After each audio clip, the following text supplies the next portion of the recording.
ছোটবেলায় ঘাড় ধরে ৬ ঋতুর নাম গলর্ধকরণ করানো হয়েছিল। বছরে যদি ২-৩টা ঋতুই অনুভব হবে, তাহলে এত কষ্ট করে ছোটবেলায় ৬ ঋতু মুখস্থ করানো কেন হয়েছিল?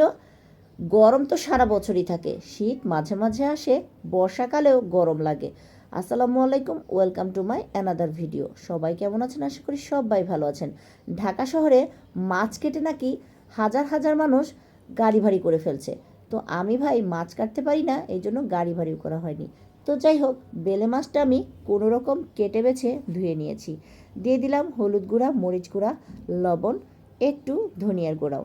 আর আমি আজকে ফ্রোজেন টমেটো আর সিম দিয়ে বাইলা মাছ রান্না করব। গত বছরের শীতের আমেজ আমি এখনই অনুভব করতে চাই, কারণ আমার অনেক বেশি খেতে ইচ্ছে করছে।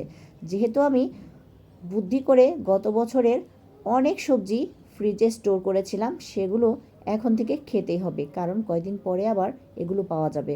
তো যাই হোক, আজকে আমি সিম দিয়ে এই বেলে মাছ রান্না করব। বেলে মাছটা কাটতে একটু চিন্তাভাবনা করছিলাম যে হায় হায়, এই মাছ কাটা কেন এত কষ্টের। তো আমার কাছে রান্নাবান্না সবসময়ই কষ্টের মনে হতো, আর কষ্টের মনে হওয়ার কারণেই কিন্তু আমি এরকম ব্লগিং শুরু করেছি। আর এখন গুছিয়ে রান্না করি, অত কষ্ট মনে হচ্ছে না। তো আমি বেলে মাছটাকে সুন্দর করে ভেজে নিয়েছি। আর বেলে মাছটা যেহেতু নরম প্রকৃতির, ভেজে না নিলে ভেঙে যাবে। আমি এখানে একটা মশলা রেডি করে নিয়েছিলাম।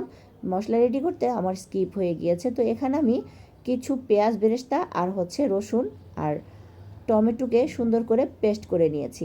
আর এই জন্যই কালারটা এত বেশি সুন্দর এসেছে। আপনারাও এরকম করে পেস্ট করে নেবেন, তাহলে দেখবেন খেতে খুবই ভালো লাগবে।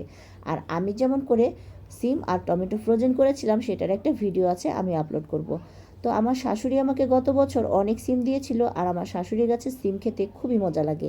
এই জন্য আমি সিমগুলোকে নষ্ট না করে সবগুলোকে ফ্রোজেন করেছিলাম অসময়ে খাওয়ার জন্য। আর এটাকে আমি সুন্দর করে কষিয়ে নিয়েছি, দিয়ে দিলাম সামান্য পরিমাণের পানি।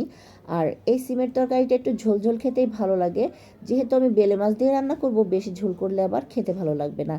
আমি এখন মাছটাকে সুন্দর করে এটার মধ্যে ঢেলে দিলাম, উল্টে পাল্টে বিছিয়ে দিব, কারণ মাছটা অনেক বেশি নরম। বেলে মাছ নরমই থাকে সব সময়। আমার কাছে বেলে মাছটা খেতে খুব ভালো লাগে, এই জন্য আমি কাটতে কষ্ট হয়, তারপরও আমি বেলে মাছটা আনতে বলি। কাঁচামরিচ ফেলে দিয়েছি কিছু। এখন আমি একটু উল্টে পাল্টে নিব, যেহেতু নাড়াচাড়া করলেই ভেঙে যাবে। আর এটাকে বেশি নাড়াচাড়া করব না। ধনেপাতাটা দেওয়া হয়নি, কারণ ধনেপাতাটা ছিল না। যেহেতু আমি শীতকালীন সবজি স্টোর করেছিলাম, ধনেপাতাটাও স্টোর করেছিলাম, কিন্তু সেটা নষ্ট হয়ে গিয়েছে। আসলে ধনেপাতাটা টাটকা থাকলেই ভালো লাগে। আমি শুধুমাত্র এই তরকারি দিয়ে আজকে ভাতটা খাবো। ডালও আছে, কিন্তু ডালটা নিব না। আমার কাছে মনে হচ্ছিল এই তরকারি দিয়েই ভাত খেয়ে একদম শান্তি পাওয়া যাবে। আমার ভিডিওটা কেমন লেগেছে? ভালো লাগলে অবশ্যই লাইক, কমেন্ট, শেয়ার করবেন। ধন্যবাদ সবাইকে। আল্লাহ হাফেজ।